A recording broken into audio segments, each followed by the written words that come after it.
everyone, welcome to my channel, and today we are going to build an Ionic app. So this is the part 2 of the previous earlier videos which I published on Ionic on the introduction side, and this one will implement using Ionic CLI. We create a simple command, and then from there onwards we'll create a simple project. Let's get started. So we are using Angular and Ionic with Capacitor, which is the plugin for APIs, mobile APIs integration. Let's get started. So the first step, if you go to the Angular ionicframework.com, you can see there's a documentation. You can look at the CLI.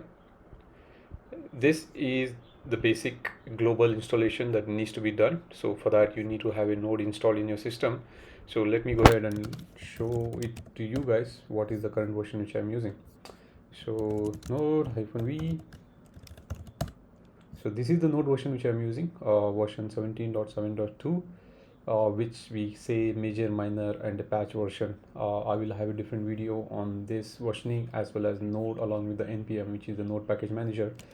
And I already installed Ionic CLI in my system, so I'll just go ahead and look into the Ionic version. The current version which I'm using 6.19.1. When you guys will be implementing, there could be a different version for the node and the Ionic. So the higher version, definitely it will be compatible with the lower version project what we generate.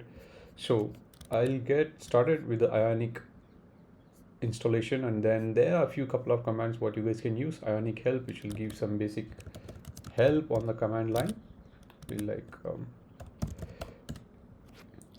So these are the different commands what we use. If you look at it, Ionic start, and then we have this, you can log into the Ionic where you can have your Ionic account for login, where you can create even app flows, which I'll show you how to deploy the project, which is one of the CLI or the CI/CD integration what Ionic suggests to do if you are using Ionic project, but you are open to use any CI/CD pipeline setup which you need for your project. All right, let's get started. So apart from this simple documentation what we have, I will just give one command, which is this verbose. Whenever you use either Ionic commands, you can use this verbose, which will give you the debug logs. So if you want to make sure, or if you want to understand how your commands work, then you can include this option as one of your parameter to your command line. All right, let's get started. So what I'll do is I'll just navigate to one of my folder where I usually create my YouTube videos, and then from there, let's get started. Okay, let me see YouTube videos, and then let me start the terminal at this folder. All right, so here I'll just create a simple project and start. This is one of the creation wizard which you can use the command line, or you can use even the UI, but I'll go with the command line for now. And I'm choosing here, you can choose with your arrow keys which framework you want to use, Angular, React, or Vue. I will go with Angular, and then I'll just give a demo project, demo Angular YouTube project, demo Angular YouTube. I'll just say demo Ionic for YouTube. So here there are 3 different templates which is already available. If you guys want to tab, side block, blank list, and my first tab, I'll just go ahead and use one of the tabs which would be predominantly used for mobile. So as I'm building for mobile application, I'll go ahead and use this tab. So it just download all the required dependencies. If you look at it, it is installing even in the capacitor core latest. And then once the capacitor CLI has been installed, you can use some of the capacitor commands. It takes a while, and once it has been installed, then I'll go ahead and open the project in the IDE. So for this particular project, I will use IntelliJ, which I am comfortable with, but you are open to use any IDEs which you prefer to. Alright, so here once the project is created, it is installing its dependencies. I'll show you very important files and navigate through the project code once I open it in the IDE. Let's wait for a couple of seconds, and then let's open the project in the IDE to see what are the different files this Ionic start command the initial project setup will create for you.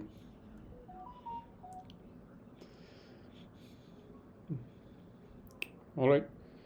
So I already have an account, so I'll just say no for now. I will not need any account for Ionic.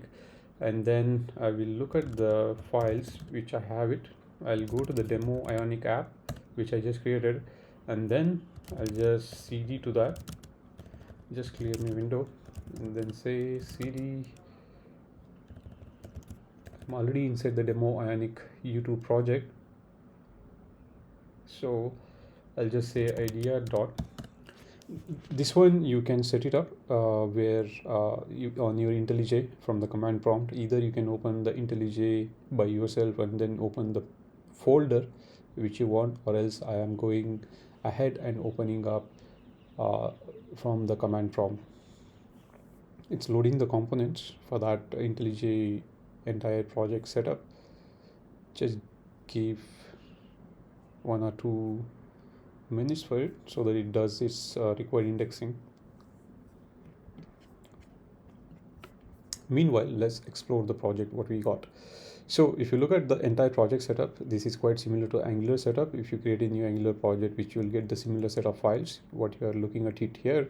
So if you look at it, there's ionic config.json file. This is very specific file which will be used by the Ionic project. And then you have this common package.json. Any project when you build either by using Angular or any other application, you will have this package.json where you will have all the dependencies defined for you. So if you look at the dependencies, I have these Angular pre-built dependencies because I have selected Angular as the base framework for building this app, and then it installed the capacitor dependencies which I need. And this Angular Ionic, this is the actual dependency which is required to convert an Angular project into an Ionic project. And then by default we have RxJS, which is a standard JS library that will be used. I'll just show you a code how does it really work. Even you can use this something called RxJava if you want to build some application where rather than having promises, you can use this for subscribing to the particular API calls. All right, then we have this standard zone.js, and then this is the TypeScript library which we need. And these are the script what has been already there. If you look at it, it's a simple Angular project. I do not see any Ionic at this moment. I can use it for Ionic start rather than using ng start, so and so things. All right. And then I had this package log.json. This is very important file. As you can understand here, do not see all the major dependencies. You just see only high level dependencies at the moment in this particular file.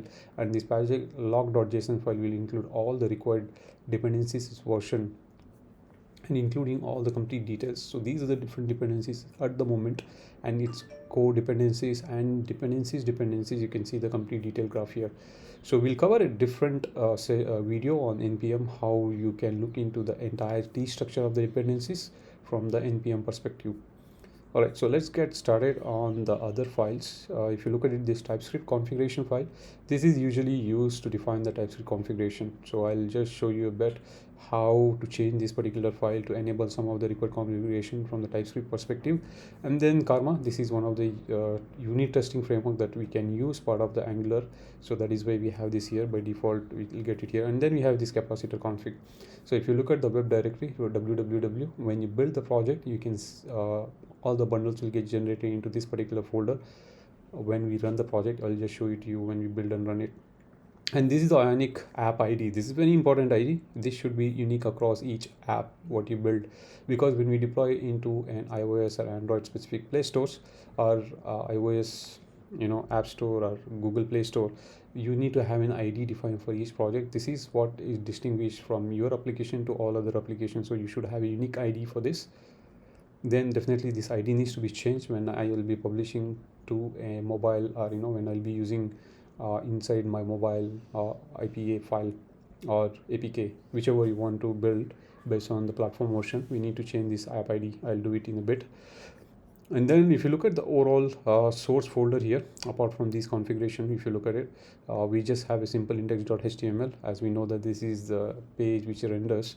And if you look at the body, which we have a app root, uh, the Angular project is structure, is dependencies. I will create a different video on the Angular where we can go through the complete structure and what are these metadata, what are these files it's really for. And then we have this global CSS. This is the CSS file. CSS, you can use CSS, SCSS or SSS, which they call it as SAS. But here right now we selected as CSS, which is the default package, comes with the Angular and the Ionic package structure.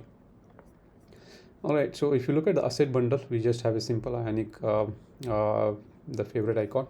This is the Ionic icon which has been built in. And then we have environments. These are the environments which we can use specific to the build, what we build. So if you use this, if I go to the, let me show you one specific file, angular.json.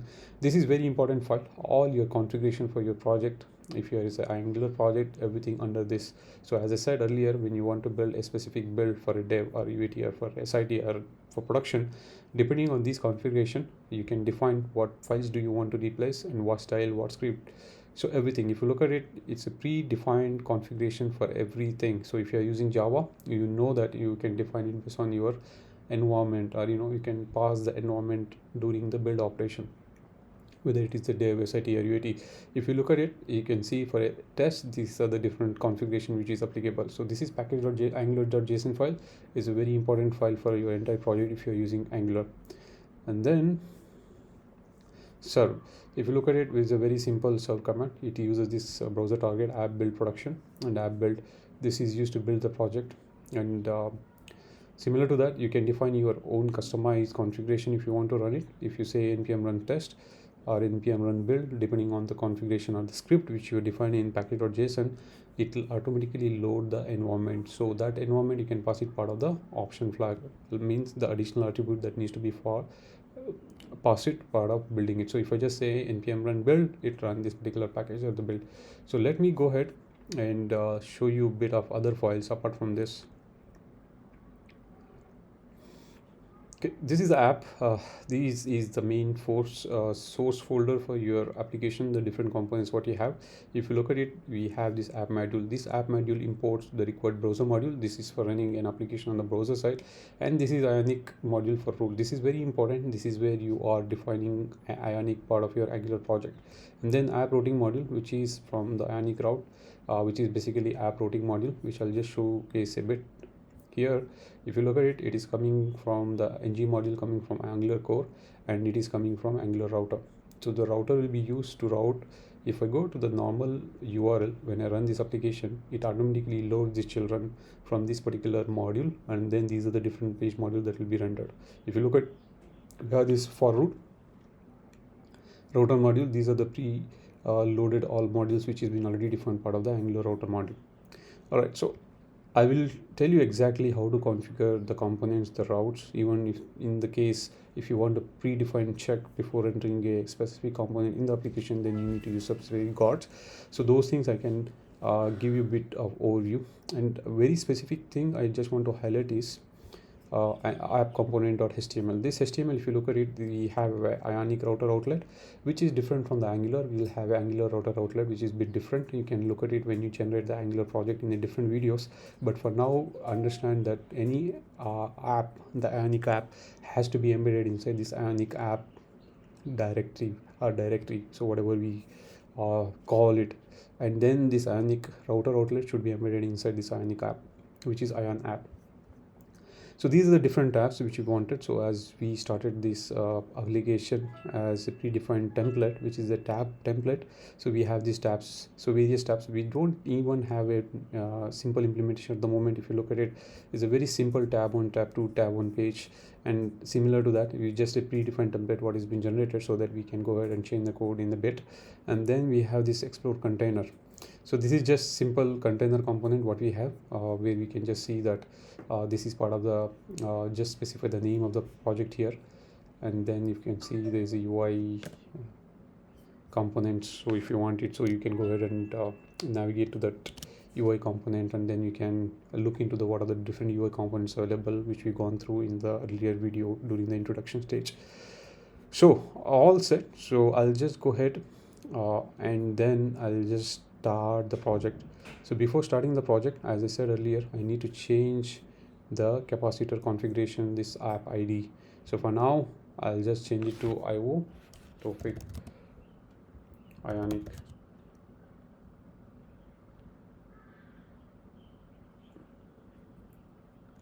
This is demo.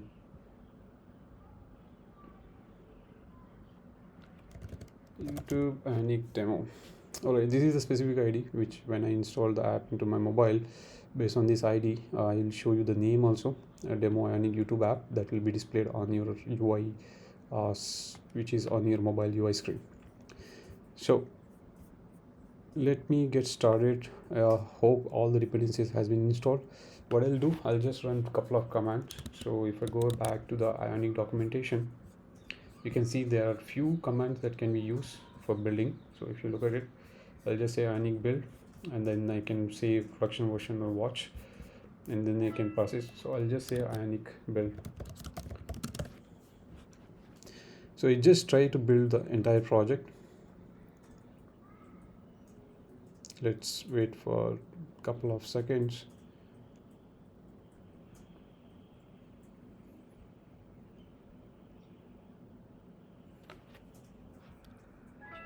So it's just generating the browser bundles. So look at it. So it generated all the required bundles which is required, and if you look at it, it generated the required folder structure what we wanted. So if you look at from the www structure point of view, this is the folder, as I said earlier, that it generates all the required output files into this. So what I can do right now, I can just go ahead and say Ionic server. It just generate the entire bundle into an application, and then it'll combine and package it, and then it just launch the browser. So if you look at it, this is a simple project what we've been built with just few set of commands. And if you look at it from the mobile perspective, it looks something similar to this one. I'll just go ahead and show you. Say I want to run it in iPhone, say 12 Pro. This is how the project looks like, right? So these are the different commands, and as I said earlier, UI component, as soon as I click, it will navigate to a UI component page. We can use all these components. I go ahead and build a simple application by using these components, and then render inside both iOS and Android, and then we'll push this application into the actual devices. So I'll tell you how to set up the actual devices and how to integrate from your code base to your mobile devices. Okay, so as we have already, so this is a basic structure and the basic setup of Angular as well as Ionic. So in the next video, I go ahead and include the capacitor, which is already been included. I'll try to generate some of the required files for the capacitor, and then we'll get started by changing these tabs, and then we build the required application. Thank you for watching, and continue to watch other videos to know more about Ionic and how to take your application from the normal code base all the way to the production launch. Thank you and have a nice day.